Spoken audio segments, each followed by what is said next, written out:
Midweek racing coming your way from Hollywoodbets Kenilworth on this Tuesday. It's a non-race card with the first getting underway at 12:20. Thank you very much for joining me for this preview on this non-race program on a Tuesday. It should be a bright, beautiful day here in Cape Town. And just before we take you through the card, don't forget to like and subscribe to our Cape Racing channel. Some important, perfectly placed interviews being conducted, and looking forward to the card on the back of what happened on Saturday. Now, on this non-race program, obviously the bar pot gets underway in race number 2. This show is pre-recorded quite a long way in advance just to allow for all the racing on Saturday to filter through and for all the editing. So if there's anything that might be missed at the time of recording, everything is obviously all above board.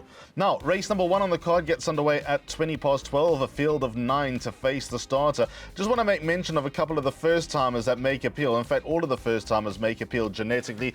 Sean Terry with number 8 on the card, Inspiration, a daughter of Rafif. She's related to the Russia family. The Mother Russia, Another Russia, Give Me Another family. Craig Zaki takes around the colours of Wilkerbos Drift, so let's see how she goes. It's not Sean Terry's style to bring 2-year-olds down to Cape Town, so there might be a bigger plan in motion there. Number 7, Proudly Spoken, trained by Glenn Cotzard, makes appeal, and so too does the Justin Snaith train. Number 3, Plumbago Park under JP van der Merwe. So just watch the market on all of those in the opener. As far as a suggestion is concerned, number 2, What a Star looks the horse they all need to beat. Aldo De Meyer on board for Candice Bass Robinson. She looks to be a very well put together daughter of What a Winter. Might have been slightly underwhelming that she didn't get the job done at her second start behind Music of the Night, but with that said, finished in front of Take It As Read, who I think has got a little bit of progress to come, and also Cherry Lane. And also on debut on the 14th of December, What a Star finished in front of Take It As Read and Paralegal. Paralegal was the best or the most eye-catching finisher on that occasion. So number 2, What a Star, just looks ready to exit the maidens on the back of second. Hopefully she can put it all together, get the job done, and then take the step forward with a win under the belt. Of course, a lot of these horses will be thinking of the Cape of Good Hope Nursery, which will be on Splash Out Cape Derby Day, which is just under 2 weeks away. So this a last chance, a last roll of the dice to get there. The backup is going to be Inspiration, not knowing anything, but I'm going to go box swingers numbers 2 and 8 to kick off race number 1. Watch out for number 1, Jordash. Could be a lot of improvement to come from the Winter Snap form line, but a very interesting opener at Hollywoodbets Kenilworth. Let's go down to race number 2. Follow Cape Racing on social media. Class 3 for fillies and mares over 1,200 metres. I'm a big fan of this filly, Miss World. Corne Offer on board for Greg Enion. She started her career with a bang, and then she kept some very good company. She's been raced at a very good level of feature races for much of the way since getting out the maidens. Therefore, tested at a high level. Therefore, exposed at a high level. And we know where she fits in. I mean, if you consider Sia Pambile got to be one of the better sprinting fillies in the country, not far behind Lion Rampart, one of the best sprinting colt/geldings here in the Western Cape. I think that's got to stack up nicely for number 4, Miss World. There's also a line of form which looks pretty promising. We're having a look at the run to My Sensation, where Miss World ran second on the 11th of January. It was a good effort when she showed a lot of pace under Richard Fourie. Corne Offer now gets on board. She got a £2 penalty in her penultimate start in the Grade 3 Southern Cross Stakes, been running less than 2 lengths behind Sia Pambile, but also there were hard luck stories reported the saddle slipped back in running, and that's not going to assist you in being at your absolute best, but it was still a very good run from number 4, Miss World. So I think she sets a good standard. If you like Miss World, then number 6, Girl Like Us, enters calculations, although Miss World is a kilo and a half better off and finished in front of Girl Like Us, so she might be an overpriced suggestion as far as top 3 claims are concerned. Number 7, Miss Marguerite, she's had a wonderful summer, hasn't she? She won the laissez-faire, the listed laissez-faire at the start of the season when beating Sia Pambile. She got a very useful receipt of the weights on that occasion. That was probably her best chance of getting feature race success. But since then, she's not been disgraced behind Sia Pambile off level weights, and also last time in the SABC Olympic Dual Stakes. So there's a strong case to be made for number 7, Miss Marguerite. Wonderful to have Gavin Larena in town. Now, Miss Marguerite and Miss World have met each other once before. They met in the Southern Cross on the 7th of December. Miss World finished in front of Miss Marguerite, let's call it by a length and a half, and Miss World comes in here a kilo and a half worst off. So Miss World should just have the measure over Miss Marguerite, but there shouldn't be too much between them. Now, I've suggested a buy pot on this card, on this Tuesday card. My numbers are going to be 4 and 7, by 5, 7 and 13, by 4, 6 and 11, by Banker 8, which is leg 4, race 5, by 6 and 7, by 1, 3, 4 and 6. So those are the permutations that you need for the buy pot. Hopefully it'll get you in the payout queue. Race number 3, first leg of the Place Accumulator. Ready, Steady, Go Syndicate maiden plate for fillies and mares over 1,200 metres. Get in touch with Michelle Ricks if you're looking for some syndication options through the Ready, Steady, Go Syndicate. There's one that's ready to win in the form of Beneath the Clouds, and I'm sure there'll be a few more. Michelle runs a very tight ship and a yard in form as well. Now, this is interesting, this race. I think the race revolves around 3 horses. All 3 would not surprise me if they were to fight it out, and they'd all be deserving winners. None of them would be a surprise winner. I want to start with number 7, Rahaba, though. We're going to have a look at that run to Englefield Green when she ran 3rd. That was her 2nd start around the turn here at Hollywoodbets Kenilworth, and also her 3rd run after a small break. Elder DeMeo takes her out for Candice Bass-Robinson. This daughter of Vercingetorix is doing more right than wrong at the moment, but what she's not doing right is getting her head in front. But I like enough of what I saw last time. I know Englefield Green ran no sort of race just a week earlier, but I think Rahaba's on the right track. I think she's getting better, stronger, and finishing closer with each and every start, certainly since her break.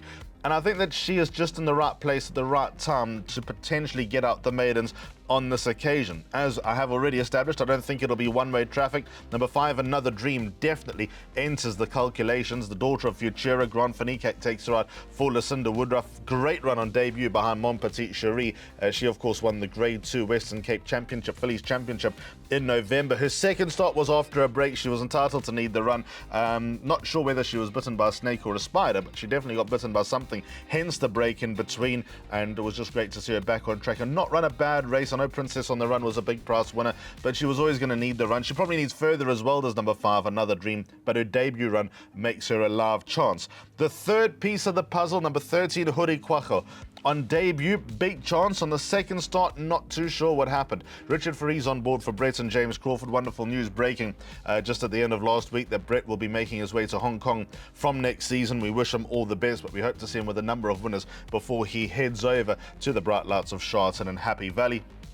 13, Huri Kwacho, as mentioned on debut. That run was so good. The way that she hit the line running, hopefully didn't run out of fright rather than flight. 2nd start looked to be a step backwards, but I think she's worth another chance, is number 13, Huri Kwacho. So as far as my suggested bet in race number 3 is concerned, I'm going to go box swinger 5 and 7 because I think that they'll run into the top 3, and if neither of them win, number 13, Huri Kwacho, could be the alternative, and 2nd and 3rd will suffice as far as a swinger is concerned. So Another Dream and Rahaba in race number 3.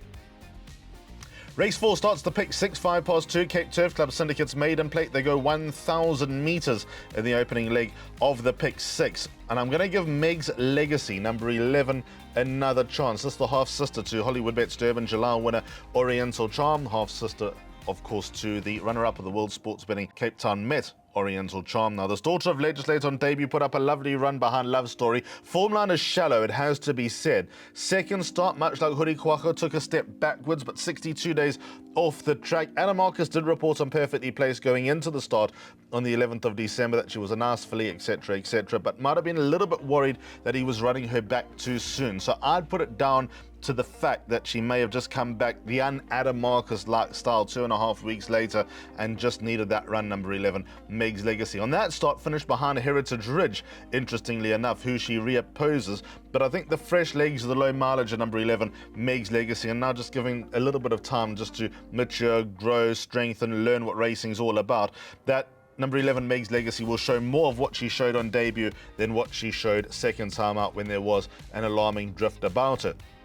So I think that she'll run well, number 11, Meg's Legacy. But if you like her, then number 4, Heritage Ridge, has to come into the picture. Craig Zaki takes her out for Paul Rees, also back from a break. She has been a little bit costly to follow. Last time, nothing went right. She ran a disappointing race behind Casa Estiva. The 3 runs prior to that behind All the Boys I've Loved, who's won again, Priscilla Maisie and Love Story, all got to stack up as winning form in a race of this nature. And number 5, Flying Finley under Richard Ferree, also deserves a mention. Gained the form lines. Not all that pretty, but he's banging at the door, and I'm not too sure that this race is going to take much winning either. 6, Poetic Princess, also finished behind Meg's Legacy on the start, behind Love Story, but then on Casa Estiva finished in front of all the horses mentioned, so she also warrants a bit of respect. But as far as race 4 is concerned, each way play, number 11, Meg's Legacy. Hopefully you'll get a reasonable price and you can make a bit of a profit if she doesn't win and runs into the top 3. Race number 5 is celebrating Centurion member Kenneth Pilley's birthday. Open maiden over 1,600 metres. This is the start of Jackpot 1 at 20 to 3. Land of the Rising Sun again. Always been costly to follow, but I'm going to give him another chance. Gavin Larena takes a ride for Justin Snaith. I think Gavin will suit him because Land of the Rising Sun does need a hard ride. He's been getting hard rides from Richard Free, make no mistake, but Gavin's ridden this horse once before, ran third to Sound of the Sea. All the form lines are so strong, all the form looks like he's going to win, but we've said that time and time again, and he's bitten us, the son of Danon Platina. What happened last time? Not much. No excuses for the last run behind Bombers in the Sky. Penultimate start, ran into a little bit of traffic, gave Richard Free a bit of a hard time. The step up in distance is absolutely no surprise as well for number 8, Land of the Rising Sun, from 1400 to 1800, now back to a mile, so experimenting the distances. And hopefully this is just a happy medium for him and he can get the job done. I don't think it's a bad maiden by any stretch of the imagination either. Number 3, Hemstad, has got a lot to like about him physically. He's a lovely, imposing son of Patala Palace who's getting the hang of things, but on the run to Bombers in the Sky, he looks held by number 8, Land of the Rising Sun. So again, that's another tick for the Snaith Larena runner. And number 5, Ario Vistas, first run now for Pete Berta. Gareth Wright takes the ride. And he's got a couple of runs where you can make a good case for him, but I'm not too sure about all of the runs. So does he mix his form a little bit, number 5, Ario Vistas? And then number 9, Crescent. I've also always been a fan of the son of Legislate. He's well bred. He tries a mile for the first time. He runs like he get a mile. Don't know too much about the breeding side because there's a lot of very well-performed sprinters that Justin Snaith trained that are related to number 9, Crescent, but we'll see how he goes. He's got an awkward draw to overcome as well, but JP van der Merwe is an absolute pro's pro and is riding in the pink of health at the moment. But number 8, Land of the Rising Sun, let's go with him. I'm going to put him up as a winner in race number 5. Await the eggs in the face and the lashing of fruit, but hopefully he can get the job done. Really looking forward to race 6, the perfectly placed class 4 over 1600 meters. This is the start of jackpot number 2, and I have got a jackpot 2 to refer to. Now, let's have a look at the run on World Sports Betting Cape Town Met Day when Legal Counsel won, King's Quest ran third, and the unlucky horse was number 7, Please Be True. He made a run up the inside. He looked the right horse in the race, did Please Be True. He was unlucky at his penultimate start. He was unlucky again, but King's Quest finished in front of him. I wouldn't say fair and square, but 5 lengths is 5 lengths. Yes, Please Be True also finished a lot closer, but now he's got to turn around 5 lengths. Will he have what it takes to turn that around? That was actually hard to watch, to be fair. Number 6, King's Quest, a very consistent horse, always been highly thought of. Came back from a break with a lovely run behind Legal Counsel. There were good, grizzled, older horses all around him, which he obviously faces similar type of quality again. Aldo De Meyer takes a ride for Candice Bass Robinson, and I think that he's going to have better days to come. But exactly the same argument applies for number 7, Please Be True. He's always been held in fairly high regard, and his hard luck stories in his last 2 starts probably get the feeling that he's left quite a lot out there. I'm making an absolute race into race number 6, and I'm looking forward to seeing number 7, Please Be True, if he's able to get a run and get into full stride, whether he can run down number 6, King's Quest, who I think is a very smart horse as well. So I think it revolves around the 2 horses. I'm not going to look for anything else in the race. Yeah, there are a few horses here that look like they might be coming to some sort of form on the back of rating drops or on the back of a win that might have boosted the confidence. 3 touchdown, another rating drop. 4 Tsunami Warning getting a deserved win last time on the back of a rating drop. Even a horse like Scalini, who we've just had a look at, stayed on quite nicely behind Legal Counsel, but I don't know if that's going to be enough to beat Please Be True and King's Quest. So jackpot 2, that gets underway in race number 6, 6 and 7 by 1, 3, 4 and 6, by 3, 5, 6, 7 and 10 by field in the final leg. That's a tricky one, race number 9. And we go now to race number 7, Turf Talk Syndicate's C Stakes, over 2,200 meters. Now, who's going to get the trip? Quite a few of these horses not proven over the distance. Some of them bred for the trip. Some of them run like they'll get the trip, but still remains a bit of a question mark about the trip all the same. I've narrowed this down to 3 horses. Let's talk about Colima from the Glen Cotson stable. Ashton Aries takes a ride. Now, if you go back long enough, you'll see Colima's once high merit rating was 102. He's down to a 79, another 2 pounds trimmed on the back of his last run, where he finished 7 1/4 lengths behind Cabona Laseri. Penultimate stop gave 4 kilos away to Omikami, who's a very progressive young filly trained by Lucinda Woodruff, and also has form to Magic Verse, who nearly won the premiers on Lomara King's Plate Day and was deemed good enough to run in the World Sports Betting Cape Town Met. Now, is Colima the same horse he was as a 3-year-old? Evidently no, but he doesn't have to be.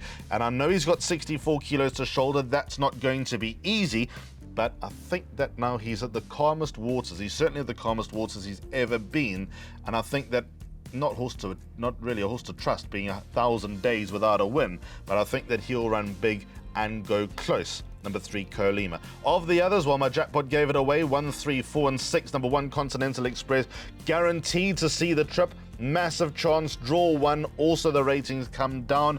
Last start took a step backwards form-wise, but did run into trouble. How much better is he than that start? We shall see, but like I said, guaranteed to get the distance. Number 1, Continental Express, chance. 4 Bombers in the Sky. Well, Future Frequency ran no sort of race a week earlier, but still beat Future Frequency with a bit of ease last time out. Chad Little takes a ride. He's the horse that runs like he'll get the trip. Should have no problems with the distance. He could be totally unexposed. And then number 6 on the card, Repetition, went to Fairview at the start of the year, won a week maiden with ease, and I know that he caught the eye of Neil and Nadine down at Abaca as well, considering that he might be a horse that pays to follow, just going to mature into a nice little stayer. So number 6, Repetition, also gets a vote of confidence of a rating of 78. Who knows what that means? So as far as the suggested bet is concerned, I'm going to go swingers numbers 3 and 4, Colima and Bombers on the Sky. I'm going to stick with a Kotson tune, and hopefully they can run into the top 3. Race 8, 4:30, Race K, powered by Hollywoodbets, Class 4, over 1,400 metres. So hot, so what? That's the point of interest here. Let's talk about the Daughter of Socrates, trained by Lucinda Woodruff and ridden by Gavin Lorena. Now, I don't know this factually, but Gavin Lorena's got some nice rides, and I reckon the main port of call will be for number 5, So Hot, So What, in race number 8, trying this distance for the first time. It's one thing to win your maiden in the fashion that she won, but I thought her win out of the maidens, although margin might not suggest it, was very encouraging. Beating Captain's Destiny is always good value for money, and she's a very good gauge when it comes to this level. And the way that she won, she extended, she really looked the part, she looked like she matured, she stepped forward sufficiently, and on the back of a £3 penalty, I'd like to believe that number 5, So Hot, So What, has a good opportunity of completing a hat-trick. As mentioned, Gavin Lorena in town for Lucinda Woodruff, and she's got a lot more progress to come than anyone else in the race, and purely on collateral form, finished in front of Yolaka Dung and Bella Vista, and the weights also give her a very good hope of staying in front of those horses, and also the fact that she's low mileage, she could have a lot more to come. So she really interests me. Number 5, So Hot, So What, I think that she's got an element of class about her. Of the others, well, Yolaka Dung ought not to be too far away. On that last run, Bella Vista, the very well-bred Bella Vista, ought not to be too far away. They've been experimenting with distances. Penultimate start, I thought 1,800 metres was too far. Last start, I thought 1,200 metres was too short. So 1,400 metres could be bang on for her. 6, Ledavina, who I've been for a few times. Nothing went right for her last time. She was squeezed out at the start. She's worth another look as far as bigger plays are concerned. And number 1, Garden of Eden, also probably still in the credit, but blinkers go on to see if there's any type of improvement to come from the Daughter of Duke of Marmalade. But all in all, I think number 5, So Hot, So What, going in the right direction and stands out as a horse to beat in race number 8.